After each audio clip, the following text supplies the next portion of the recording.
Town ఉందంట. అమెరికాలో ఒక చిన్న టౌన్లో ఒక సంఘం ఉంది.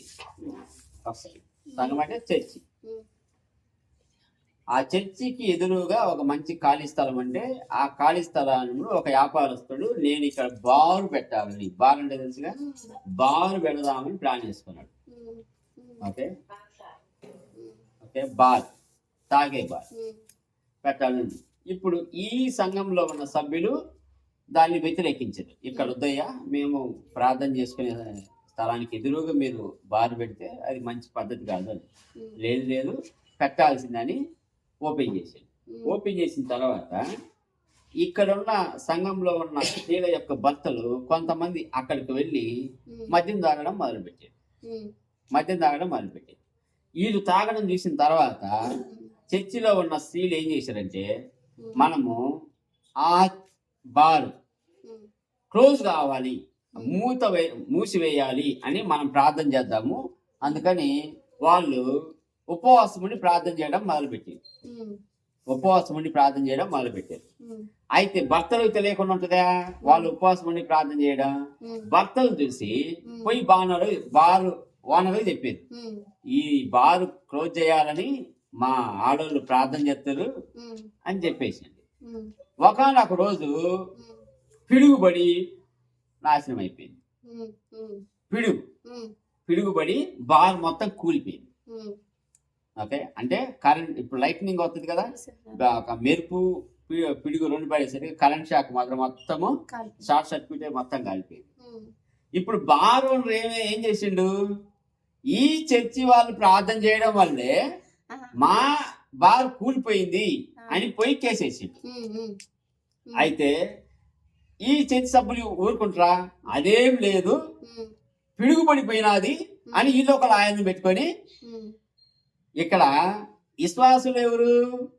చర్చిలో ఉన్న స్త్రీలు. ఓకే, అవిశ్వాసం ఎవరు? అవిశ్వాసం ఏం చేస్తాడు, వాళ్ళ ప్రార్థనలో శక్తి ఉండబట్టే నా బారు కూలిపోయిందని కేసేసిండు. కానీ వీళ్ళు ఏం చేస్తున్నారు, మా ప్రార్థనలో శక్తి లేదు, పిడుగుపడడం వల్ల కూలిపోయినదని వీళ్ళు ప్రార్థన చేస్తున్నారు. అంటే ఎవరు ప్రార్థనా శక్తిని నమ్ముతున్నారు? బారు ఓనర్. అర్థమవుతుందా? అంటే ప్రార్థనలో ఉన్న శక్తిని అన్యులు నమ్ముతారు, కానీ సంఘంలో ఉన్న విశ్వాసం నమ్మట్లే. కనుక మీ ప్రార్థన మీరు చేసేటప్పుడు మీరు ముందు నమ్మడం మొదలు పెట్టాలి. మనము ప్రార్థన చేసేటప్పుడు ఆ అద్భుతం జరుగుతుందని మనం నమ్మడం మొదలు పెట్టాలి. మీరు ఎప్పుడైతే నమ్ముతారో అప్పుడు ఆ ప్రార్థనకు శక్తి వస్తుంది. ఓకే, సంఘం పేరు మనము లివ్ లైక్ క్రైస్ట్, అదే దేవుడు ఇచ్చింది అనుకొని పెట్టింది. ఓకే, లివ్ లైక్ క్రైస్ట్ అంటే క్రీస్తు మాదిరిగా బ్రతకడం. అయితే ఈ రోజుల్లో ఈ జనరేషన్లో క్రీస్తు మాదిరిగా బ్రతకడం సంఘంలో ఉన్న విశ్వాసులకు ఎంత ముఖ్యమో చూద్దాం. ఇప్పుడు రెవల్యూషన్ అంటే ప్రకటన 2:4 దేవుడు ఒక మాట అంటాడు, చూడండి. అయినను మొదట నీకుండిన ప్రేమను నీవు వదిలితివని నేను నీ మీద తప్పు ఒకటి మోపవలసి ఉన్నది. ఒక్క తప్పు నేను మోపాలి అనుకుంటున్నా. ఏంటిది అది? ప్రేమ. అంటే దేవుడు కోరుకునేది ఏంటంటే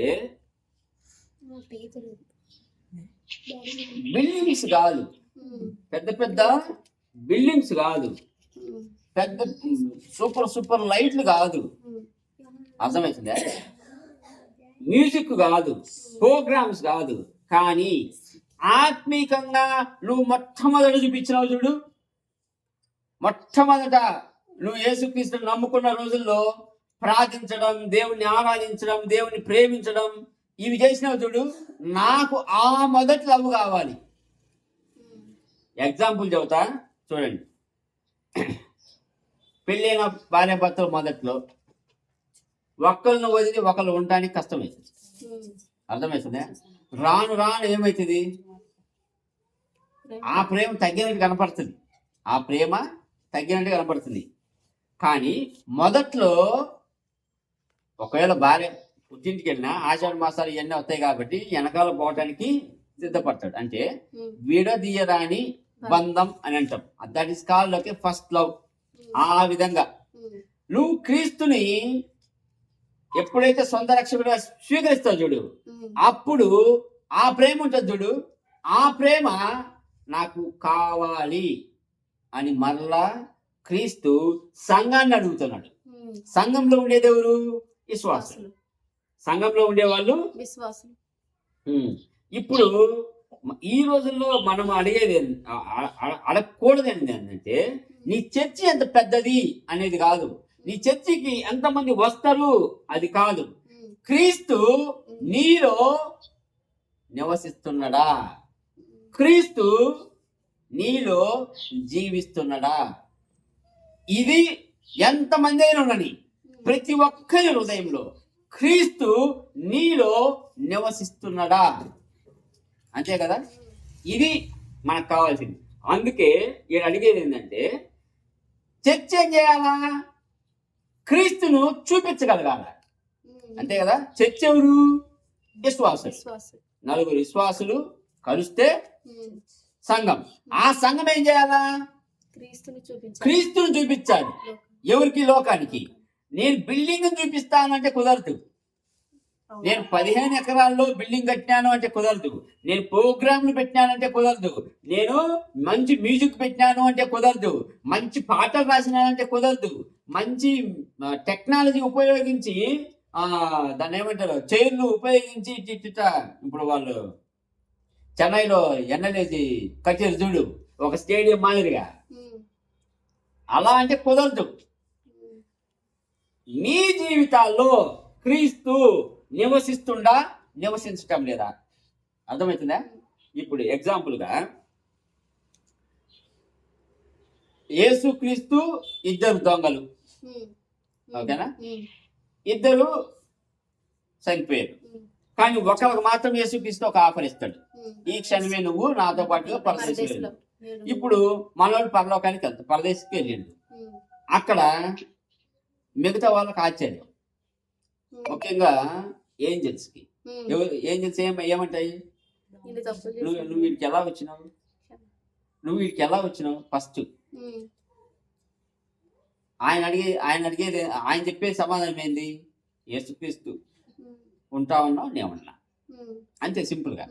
నాతో పాటుగా పరదేశంలో నువ్వు ఉంటానన్నావు, ఓకే నేను వచ్చేసిన. అయితే నువ్వేమన్నా బాప్తిసం తీసుకున్నావా? నువ్వేమన్నా యేసుక్రీస్తుని అంగీకరించినావా? నువ్వు డాక్టరీని చదివినావా? డాక్టరీన్ అంటే ఓకే బైబిల్ స్టడీకి ఏమైనా అటెండ్ అయినావా? ఓకే, ఇవన్నీ ఏం చేయలే, కానీ నువ్వు వీడికి వచ్చినావు, అది గ్రేట్.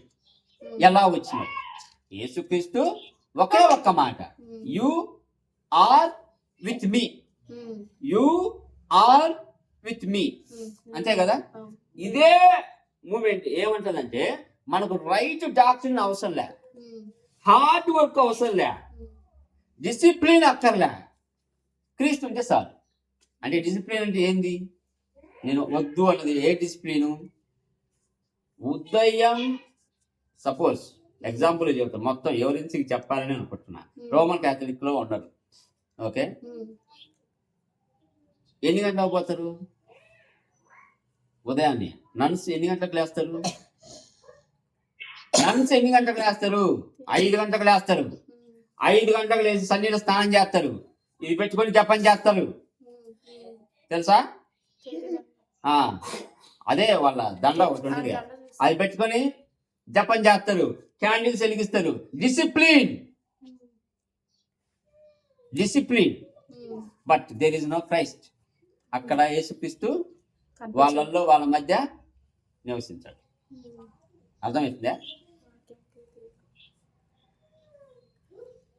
ఆడ ఏమి కనపడటం లేదంటే క్రీస్తు కొరకు నీ ప్రేమ సింపుల్ గా కనపడదు. డిసిప్లిన్ అయితే ఉంటుంది. హార్డ్ వర్క్ చేస్తారు ఉదయం నుంచి సాయంత్రం వరకు. మళ్ళా యేసుక్రీస్తు వాళ్ళ జీవితాల్లో కనపడకపోతే సంఘంలో కూడా కనపడడు. సంఘము లోకానికి చూపించకపోతే ఆ సంఘం ఒట్టి సంఘం, ఆ సంఘం ఒట్టి సంఘం. అందుకే ఎప్పుడైనా మనము పెద్ద పెద్ద బిల్డింగ్స్ని చూసి అది క్రీస్తు యొక్క సంఘము అని అనుకుంటే పొరపాటు. పెద్ద పెద్ద మ్యూజిక్ ప్రోగ్రామ్ చూసి అబ్బా క్రీస్తు కోసం వాళ్ళు ఏం చేసినారు అనుకోవడం పొరపాటు.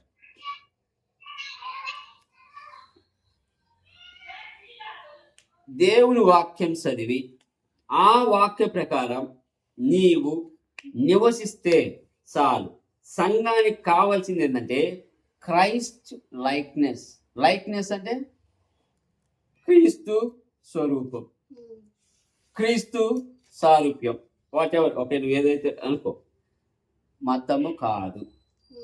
ఓకే, ఎప్పుడైతే క్రిస్టియానిటీ ఈజ్ ఏ రిలీజియన్ అని అంటామో వీఆర్ సపరేటింగ్ ఫ్రమ్ అదర్స్. కానీ లోకానికి నువ్వు చూపించాల్సింది ఏంటో తెలుసా? యేసుక్రీస్తు ఏదైతే చేసిండో నీ జీవితంలో, ఏదైతే చెప్పిండో అది నువ్వు చూపించగలగాల. 1 యోహాను పత్రిక 2వ అధ్యాయము 6వ వచనం.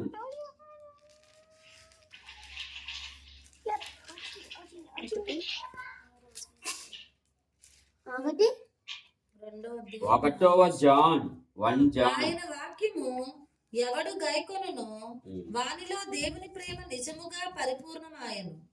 ఆయన యందు నిలిచియున్న వాడనని చెప్పుకొనివాడు ఆయన ఎలాగూ నడుచుకునెనో అలాగే తానును నడుచుకున్న బద్ధుడై ఉన్నాడు.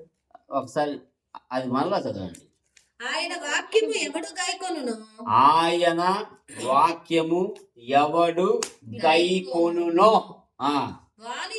వానిలో దేవుని ప్రేమ నిజముగా పరిపూర్ణమాయను.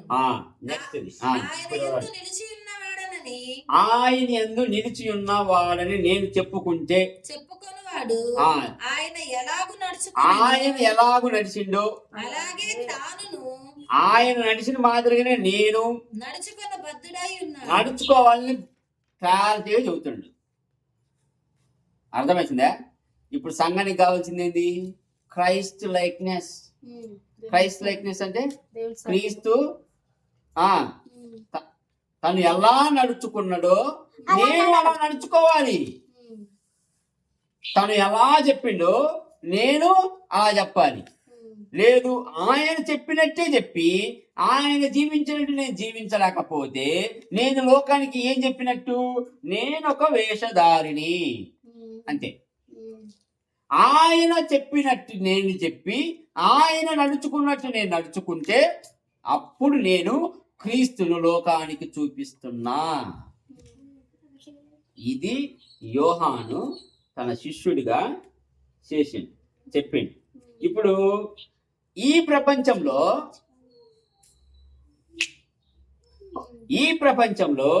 మనకు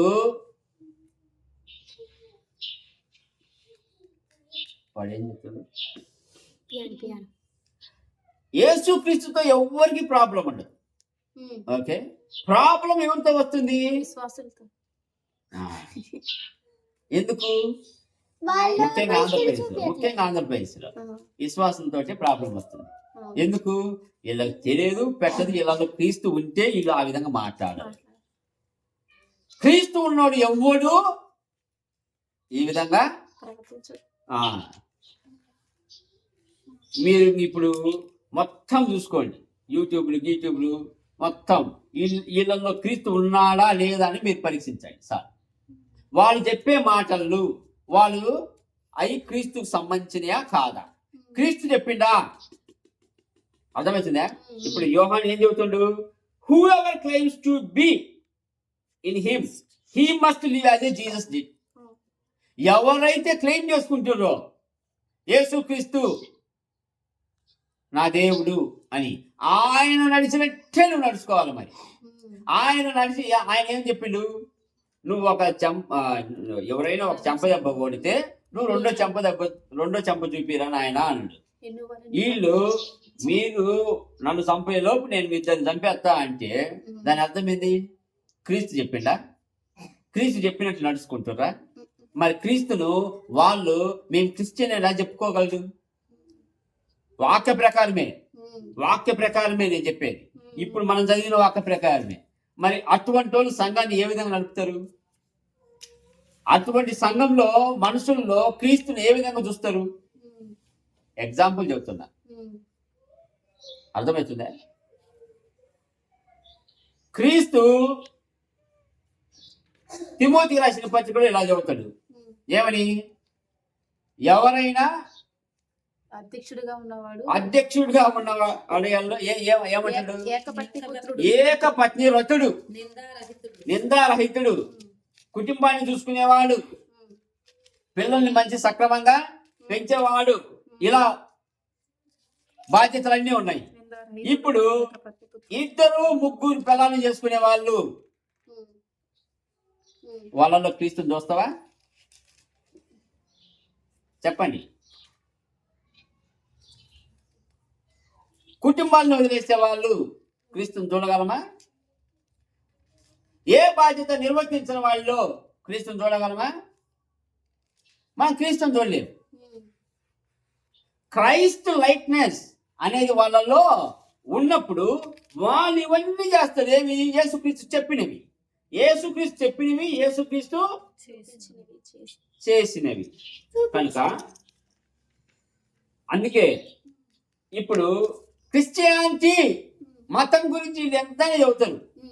ఓకే, పలానా రోజు వచ్చింది, 52లో క్రిస్టియానిటీ వచ్చింది, మేము బాగా అన్నిటికంటే ఏంది ప్రాచీనమైన మతము, ఇవన్నీ చెప్పుకుంటూ వస్తాము.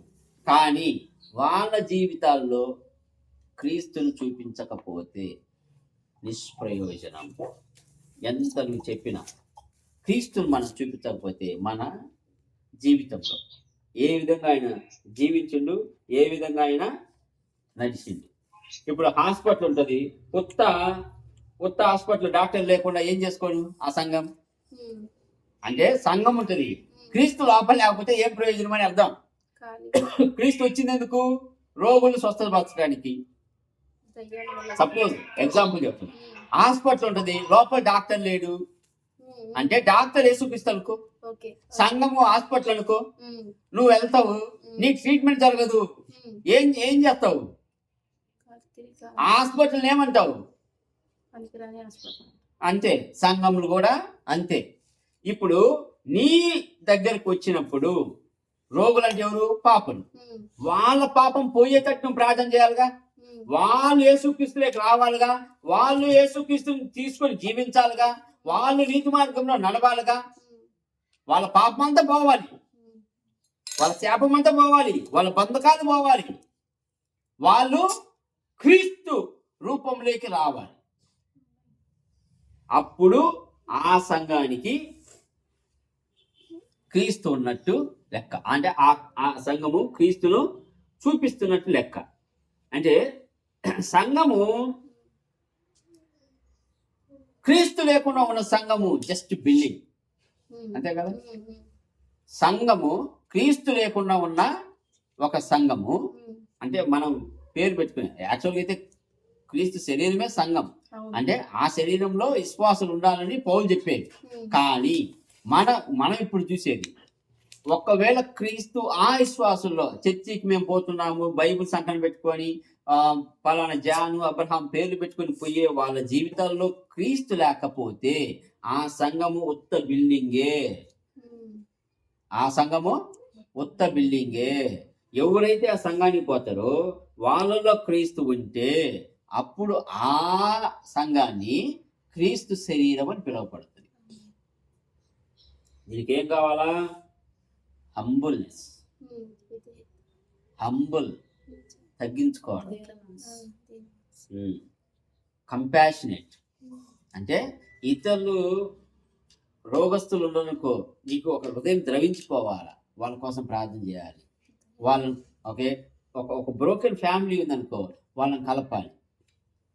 ఈ కంపాషనేట్గా రావాలా. ఆటోమేటిక్గా ఎవరైనా రోగస్తుంటే వాళ్ళ కోసం నేను ప్రార్థన చేయాలి. అసలు నువ్వు ఇంకొక ఆలోచన రాకుండా నువ్వు చేయగలగాలి.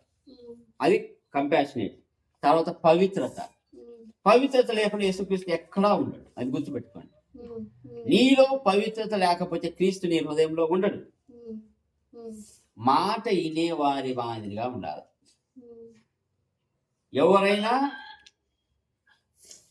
రాజులైనా కింద పడిపోయింది మాట వినకపోతేనే. సౌలు కింద పడ్డది మాట వినకపోవడం వల్లే. అందుకే బైబిల్లో వాక్యం ఏం చెబుతుంది? Obedience is better than sacrifice. మాట వినుట నీ త్యాగముల కంటే గొప్పది. దేవా, నీ కోసం నేను అన్ని తీసుకొచ్చి బలిస్తున్నాను, నీ కోసమే నేను చేస్తున్నాను అంటే నాకెందుకు అయ్యి? నేనేం చెప్పారా? నువ్వు పొయ్యి మొత్తం నాశనం చేసి రమ్మంటే నువ్వు మంచి తీసుకొచ్చి నా కోసం చేస్తున్నావంటే నేను నీకు చెప్పానా? నేను నీకు చెప్పలేదే. మరి చెప్పని ఎందుకు చేస్తున్నావు? తోసేసా, సౌలు తోసేసా, అయిపోయా.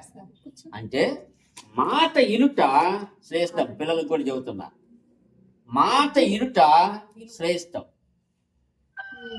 మాట వినాల, తల్లిదండ్రుల మాట వినాలా, దేవుడు చెప్పింది వినాలా. గుర్తుపెట్టుకోండి. ఎప్పుడైతే మీరు ఆ మాటకు అవిధేయులైతారో మీరు క్రీస్తు పిల్ల కాదు.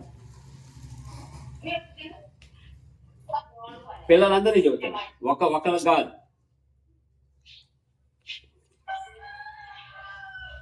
సంఘంలో తప్పులు జరుగుతూనే ఉంటాయి. చిన్న మిస్టేక్స్, చిన్న ఓకే, ఎలాబరేట్గా చెప్పాలి అనుకుంటున్నా. అంటే సంఘంలో తప్పు చేయకుండా ఎవరు ఉంటారు? ఏదో ఒక చిన్న తప్పు అంటే ఓకే ఇప్పుడు పాపలు వస్తారు, నువ్వు ఇంకొకరిని తీసుకొస్తావు. వచ్చిన ప్రతి ఒక్కరు అంటే రిపెంటెన్స్ అనేది ఉండాలి. రిపెంటెన్స్ అంటే పశ్చాత్తాపం, క్షమాపణ దేవుడు ఇస్తాడు. నువ్వు పశ్చాత్తాపడాలి. పర్ఫార్మెన్స్ కాదు మనకు కావాల్సింది. అంటే పర్ఫార్మెన్స్ చేసేవాళ్ళు ఇప్పుడు మనలో హృదయంలో పవిత్రత లేకుండా సంఘానికి పోయి పవిత్రంగా ఉండి 2 చేతులు సప్పట్టు కొట్టి ఊగులాడుకుంటూ ఎస్ అల్లెలోయ అల్లెలోయ అల్లెలోయ అంటే దట్ ఈస్ కాల్డ్ పర్ఫార్మెన్స్. అంటే ప్రదర్శన చేస్తున్నాం కానీ పశ్చాత్తాపం లోపల లేదు. జరగబోతున్నావా? పశ్చాత్తాపం లేదు. పశ్చాత్తాపం చర్చి సంఘానికి ఎంతో అవసరం. అందుకే బల్లా ఆరాధనలో చెయ్యి పెట్టే ముందు ప్రతి ఒక్కరు మీ హృదయాన్ని పరీక్షించుకోండి అని చెప్పేది ఎందుకో తెలుసా? మీరు ఎప్పుడు పాప హృదయంతో, పాపపు మనసుతోటి దాంట్లో చెయ్యి పెట్టకూడదు. చెయ్యి పెడితే రోగస్తులే. చెయ్యి పెడితే రోగస్తులే. అంటే అయోగ్యంగా, అంటే యోగ్యం అంటే ఏంటిది? వర్దినెస్. అయోగ్యంగా మనం ఎప్పుడు దేవుణ్ణి ఆరాధించకూడదు, దేవుణ్ణి ప్రార్థించకూడదు. తెలిసినప్పుడు. అందుకే 2 దినవృత్తాంతంలో 7:14 2 దినవృత్తాంతములు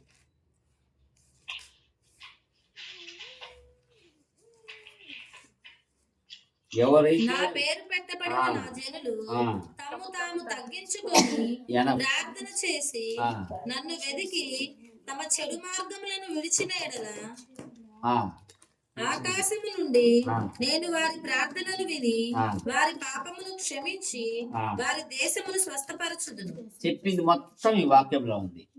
ఎవరైనా నా పేరు పెట్టుకున్న ప్రజలు ఏం చేయాలా? వాళ్ళు తగ్గించుకోవాలి. వాళ్ళు తగ్గించుకోవాలి. Humble themselves first of all. ఇందాక నేను చెప్పింది హంబుల్. తర్వాత ప్రార్థన చేస్తే నేను ఉత్తరం ఇస్తా. అర్థమవుతుందా? అంటే వీలైనంత వరకు మనోళ్ళు మాకు పాట పాడడం తెలుసు, తర్వాత మాకు ప్రసంగించడం తెలుసు, లేదంటే పెద్ద పెద్దగా ప్రార్థన చేయడం తెలుసు. కానీ క్రీస్తు వాళ్ళలో లేకపోతే ఆ సంఘము పర్ఫార్మెన్స్ మాత్రమే పరిమితం, రిపెంటెన్స్ కాదు. అర్థమవుతుందా? అంటే ఏముండాలి? Repentance must and should. దేవుని సన్నిధికి పోయే ముందు ఒకప్పుడు ఎలా భయపడేవాడు తెలుసా? ఇప్పుడు ప్రధాన యాజకుడు ఉన్నాడు. ప్రధాన యాజకుడు లోపలికి పోవాలి అంటే తప్పు చేసి పోగలడా? అంటే తప్పు చేసిన వ్యక్తి తెలియదా? తనకు తెలుసు. కానీ ఒకవేళ పోవాలి అని అనుకుంటే మనోడు వణుకుతాడు. ఎందుకు? పోతే చచ్చిపోతాడు. అంతటి భయం ఉండాలి. కానీ ఇప్పుడు మనమున్నది కృపాయుగంలో కాబట్టి ఆ భయం లేకుండా మనం తప్పు చేసినా కానీ మనము పెద్దగా ప్రార్థన చేస్తాం, గొప్పగా పాట పాడతాం, ప్రదర్శన అయితే చేస్తాం. సంఘంలో చూడండి, ఎవరెవరు పాటలు పాడతారు? రాజమండ్రి అక్క ఉంది, ఎవరు ఏ పాటలు పాడుతుంది చూడు.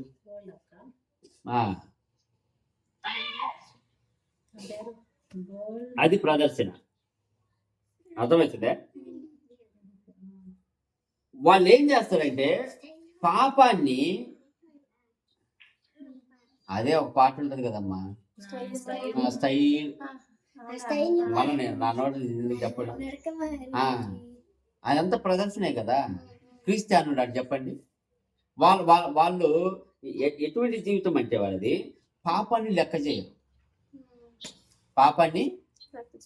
చేయరు. రెండోది పరిశుద్ధతను వాళ్ళు విస్మరిస్తారు. వాళ్ళకి పరిశుద్ధత అవసరం ఉండదు. మూడోది వాళ్ళకిచ్చిన కృపను ఇష్టాలోటికి ఉపయోగిస్తారు. దేవుడు వాళ్ళను రక్షించిండు అనుకో, దేనికి ఉపయోగించాలి? దేవుని సేవకు ఉపయోగించాలి ఆయన కృపను. కానీ వాళ్ళు ఆ కృపని దేనికి ఉపయోగిస్తున్నారు?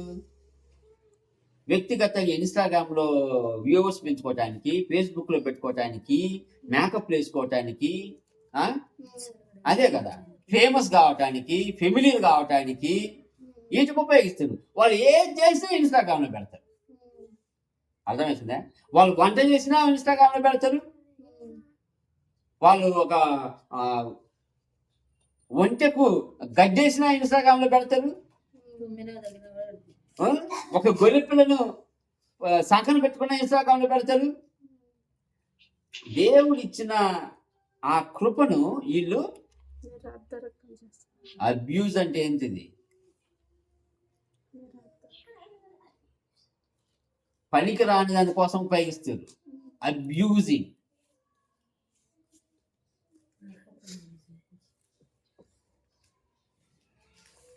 ఇటువంటి సంఘము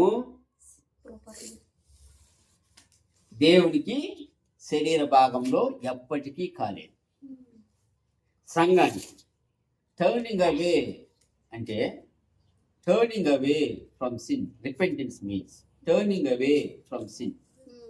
అంటే నేను ఒక దారిన పోతా ఇది రాంగ్ రూట్ అని తెలిసి సారీ అని చెప్పి మళ్ళీ అదే రోడ్లో పోతా ఉంటే,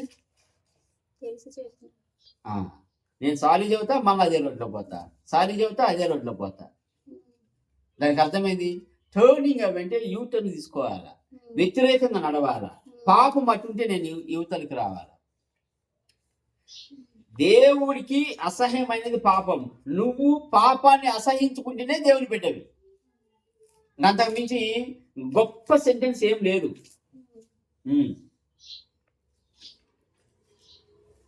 నీ జీవితంలో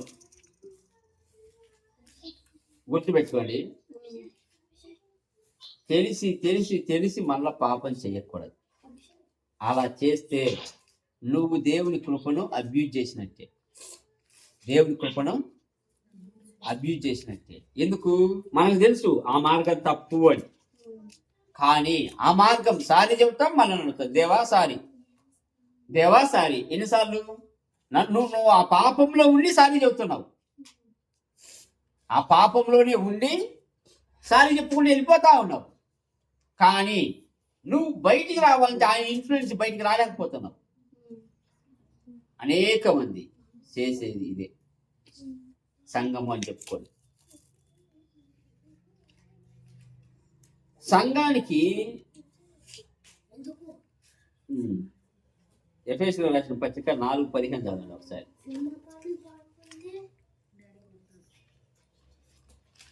ప్రేమ కలిగి సత్యము చెప్పుచు క్రీస్తు వలె ఉండుటకు మనం అన్ని విషయములలో ఎదుగుదాము. ఆడ చూడండి, ప్రేమ కలిగి సత్యము చెప్పుచు సత్యాన్ని చెబుతూ క్రీస్తు వలె ఉండుటకు మనం అన్ని విషయములలో ఎదుగుదాము. అంటే ఆయన సంఘానికి ప్రేమ కావాలి, సత్యము కావాలి. ఎఫెసీయులకు రాసిన పత్రిక 4:15 అదే. ఇప్పుడు ఏమంటుండు, church needs love with truth. Love without truth అంటాంలే, లవ్ విత్ ట్రూత్. ప్రేమ నిజాయితీతో కలిగిన ప్రేమ. ఊరికే కొంతమంది ప్రేమను చూపిస్తారు, నిజాయితీ రాకపోతే వ్యర్థం. నువ్వు ప్రేమను చూపించు, నిజాయితీతో ప్రేమను చూపించు. అర్థమవుతుందా? ఇప్పుడు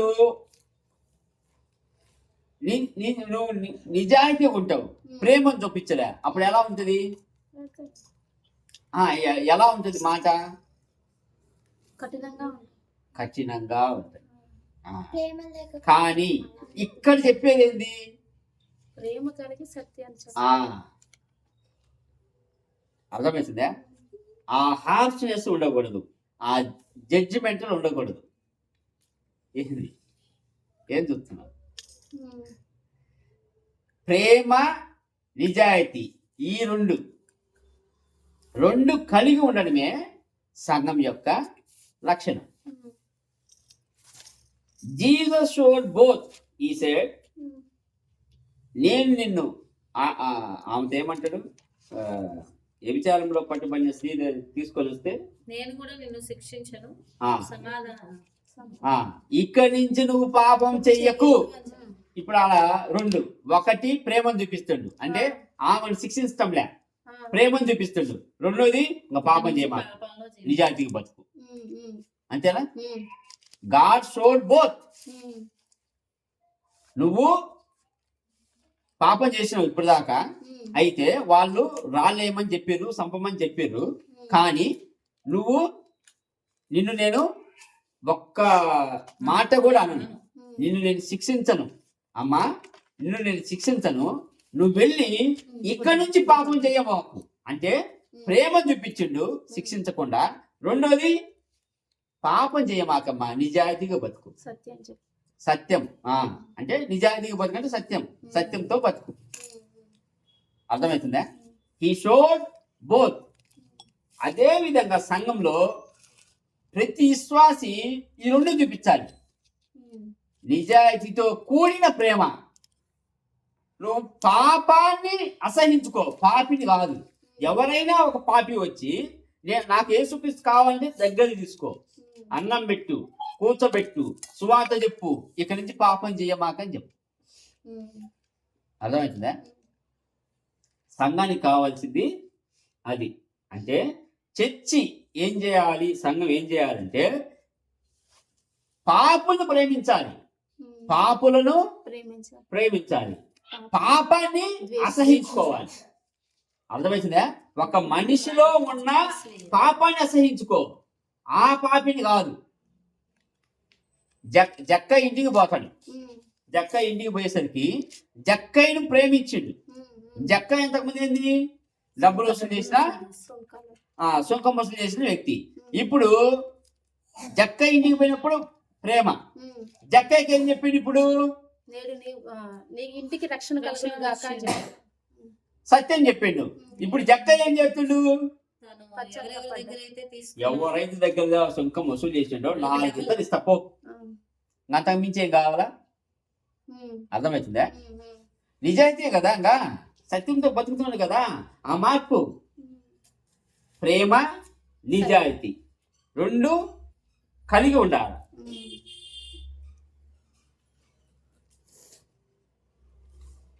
కొరింథీయులకు రాసిన పత్రికలో పౌలు వాళ్ళకు ఇలా చెబుతాడు మళ్ళా ఏమని, మీ మధ్య ఈగో ఉండకూడదు, మీ మధ్య భేదాభిప్రాయాలు ఉండకూడదు. ఎవరు?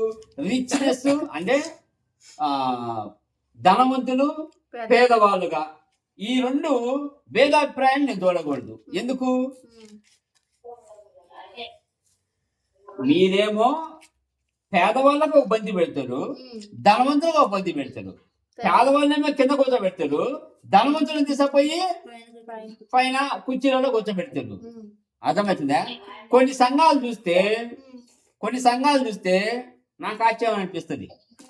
ఓకే, వాళ్ళ కుటుంబ సభ్యులకేమో మెత్తటి సోఫా సీట్లు వేస్తారు.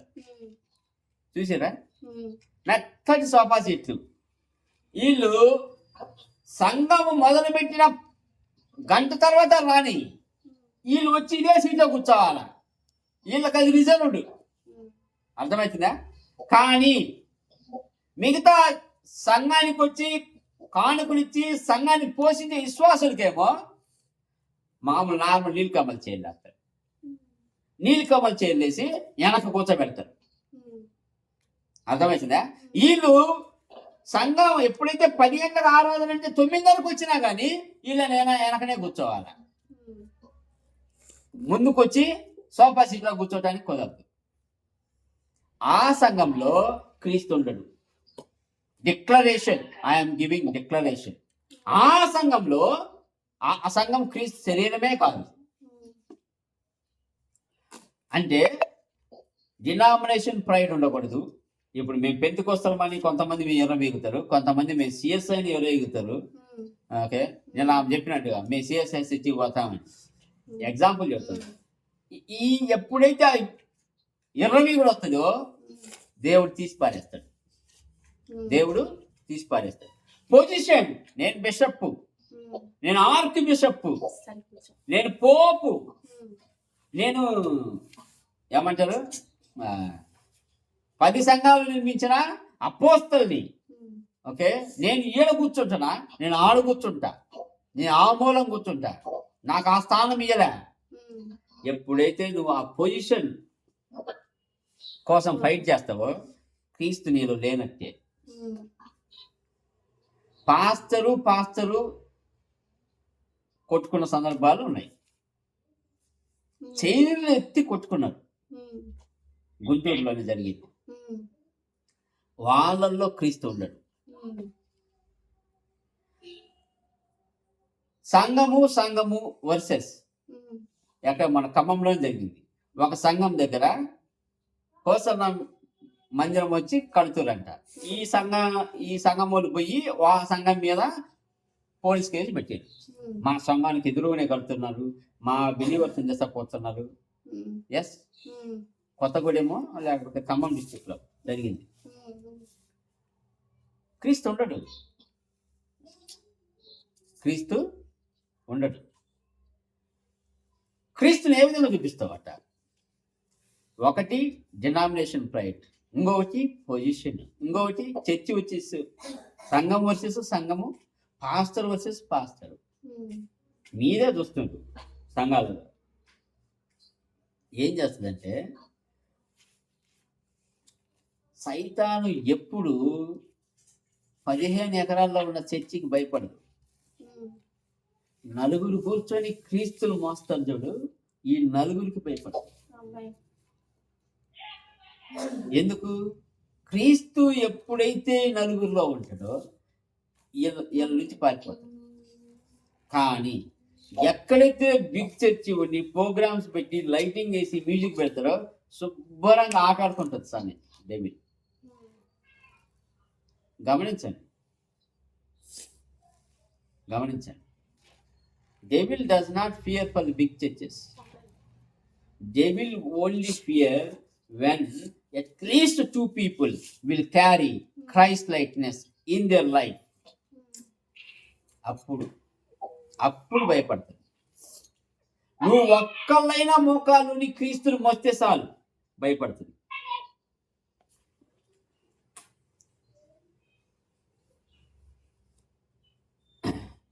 అందుకే క్రీస్తును ఎవరైతే తమ జీవితంలో చూపిస్తారో వాళ్ళే ఒక సంఘం, వాళ్ళే క్రీస్తుని శరీరం. ఎందుకంటే ఆయన హెడ్ అయినప్పుడు బాడీ కూడా మొత్తం రిఫ్లెక్షన్ రావాలిగా.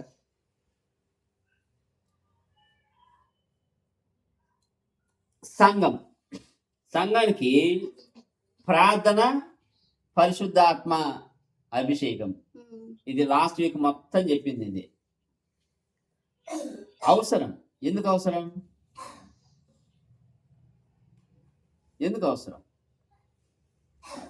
అనేక మంది రోగ రుగ్మతులతో వస్తారు, వాళ్ళను విడిపించగలగాలి. బాధితులుగా వస్తారు, వాళ్ళను విడిపించగలగాలి. ఆ శక్తి నీ ప్రార్థనలో ఉండాలి. పరిశుద్ధాత్మ యొక్క అభిషేకం నీకు ఉండాలి. లేనప్పుడు వచ్చిపోతే ఏం ప్రయోజనం? ఇందాక నేను చెప్పాను కదా, డాక్టరు హాస్పిటల్, డాక్టర్ లేడు అనుకో, ఒక పేషెంట్ వస్తాడు, ఉస్సూరమంటే వెళ్తారు కదా. అలా లేకుండా ప్రార్థించినప్పుడు రోగం నయం కావాలి. నిజం. దేవుడు నీకు ఆపర్చునిటీ ఎప్పుడైతే ఇస్తాడో ఆ ఆపర్చునిటీని ఉపయోగించుకోవాలి. ఏ కుటుంబంలో అయినా క్రీస్తుని సెంటర్ ఆఫ్ పెడితే, అంటే క్రీస్తుని సెంటర్లో పెడితే, అంటే వాళ్ళ జీవిత విషయాలన్నిటిలో క్రీస్తుని సెంటర్గా పెడితే ఆ కుటుంబం దేవుని శక్తి కలిగి ఉంటుంది. ఆ కుటుంబం క్రీస్తును లోకానికి చూపిస్తుంది. ఆ సంఘం క్రీస్తును లోకానికి చూపిస్తుంది. కనుక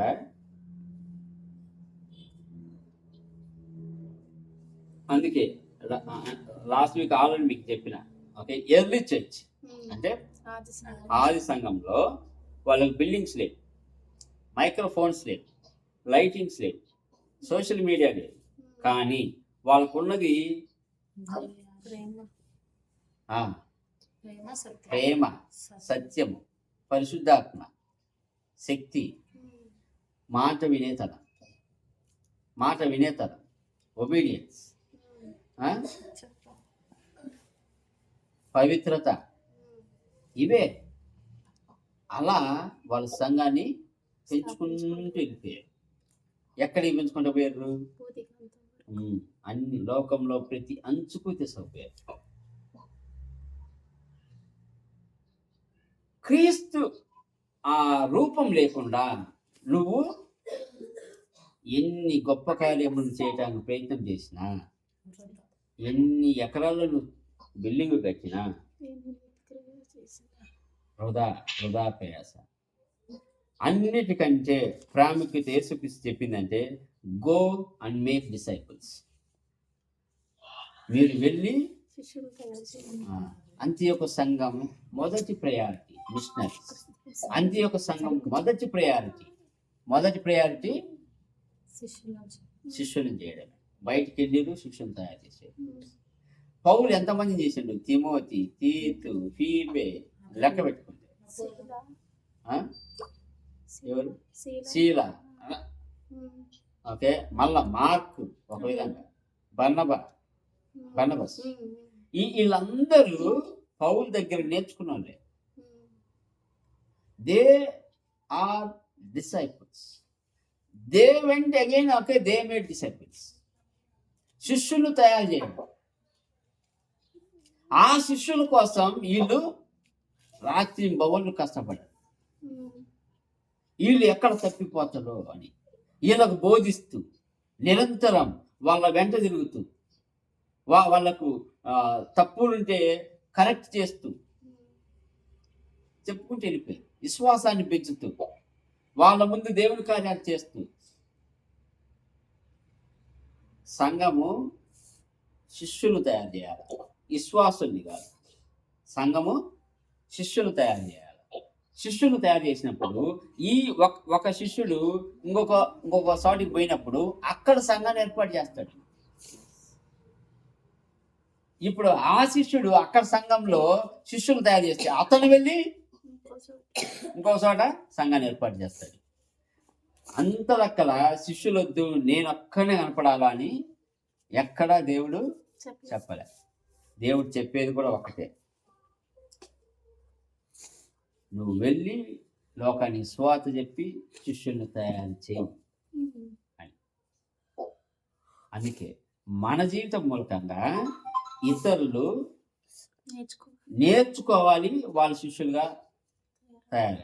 వాళ్ళ నుంచి ఇప్పుడు ఎట్లుంటది, వంశానికి ఆస్తి పాస్ అయినట్టుగా, అంటే ఆ వంశం నుంచి ఇంకొక వంశానికి ఆస్తి వస్తుంది చూడు, ఈ వంశం నుంచి ఇంకొక వంశానికి ఆస్తి పోతుంది చూడు. అట్ట మన నుంచి ఇతరులకు డిసైపుల్షిప్ పోవాలా, అతని నుంచి ఇంకొకరికి డిసైపుల్షిప్ పోవాలా, అలా వెళ్ళిపోతా ఉండాలి. దేవుని ప్రణాళిక కూడా అది. కనుక సంఘం అని పిలువబడే మనము క్రీస్తును చూపించకపోతే అది ఒట్టి బిల్డింగే.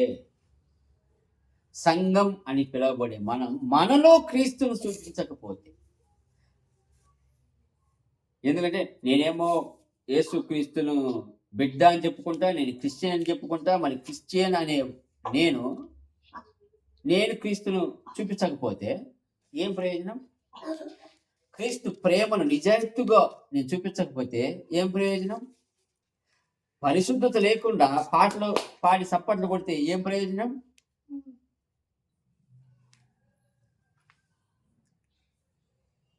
పాపులు నేను దరి చేర్చుకోకుండా ఓన్లీ నీతిమంతుల మాత్రమే సంఘంలోకి ఆహ్వానించుకుంటే ఏం ప్రయోజనం? ధనవంతులకు ఒక విధంగా, పేదలకు ఒక విధంగా భోజనం పెడితే ఏం ప్రయోజనం? క్రీస్తు అందరినీ సమానంగా చూస్తాడు, మనము అదే విధంగా చూడాలి. ఏవైనా ఇప్పుడు చెప్పిన అంశాల్లో లోపాలుంటే మనం సరిదిద్దుకొని క్రీస్తును చూపించగలగాలి. మన జీవితంలో చూపిస్తే మనం పోయే సంఘంలో క్రీస్తుని చూపించవచ్చు. మన సంఘము లోకానికి క్రీస్తుని చూపిస్తుంది. క్లియర్? మనము క్రీస్తుని చూపించాలి, మన సంఘము లోకానికి క్రీస్తుని చూపిస్తుంది. అప్పుడు ఈ లోకానికి మనం వెలుగు అని దేవుని వాక్యం రాయబడే ప్రకారంగా జీవించినట్లు లెక్క. ఆప్తి అర్థమైందా?